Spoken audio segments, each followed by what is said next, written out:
And now here again is our guest, Rabbi Lawrence Kushner.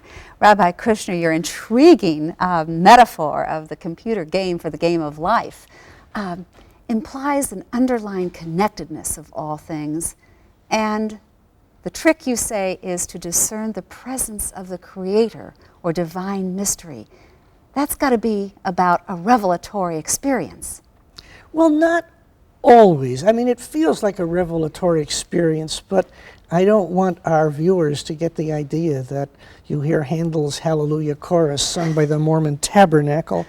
Sometimes it's just a little twinkle. Sometimes it's like, oh, and then you go on. For mindful of the great missionary Dr. Albert Schweitzer, who on a boat in Africa had that moment of the connectedness of all living things. Yes. But what was it for you in your pilgrimage? Well, what I believe is that what makes a mystic, and I guess I'm a mystic, is that I have this gnawing suspicion that the apparent disconnectedness all around us conceals a hidden unity, and that every now and then it sparkles to the surface. And it's not in a great theophany kind of moment.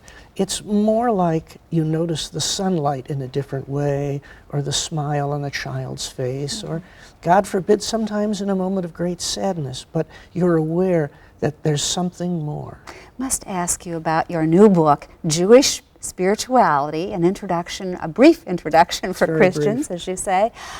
There were three men to whom you dedicated that book because of their living example that taught you about Jesus.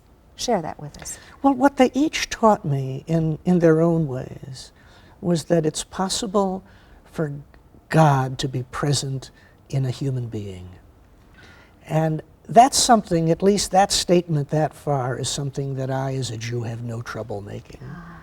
You talk about the connection between Teshuvah, Teshuvah, I'm learning, yes. and Jesus. What is that?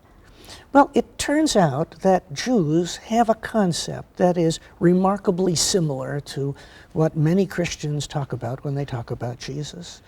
It's Teshuvah is the return that someone makes to God.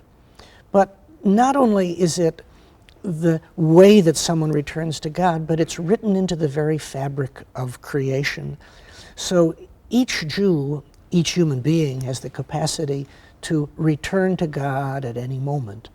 And I think that's very close to what many of my Christian friends report about their experiences of Jesus.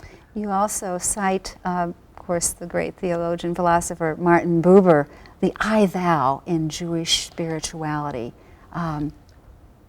relationship between two people, so important. Well, Buber taught us all that. I think the way he said it was, when one I meets another I, that is a thou, there is something present in between them, and that is the eternal thou. Thank you so much, Rabbi Lawrence Kushner. You are a gift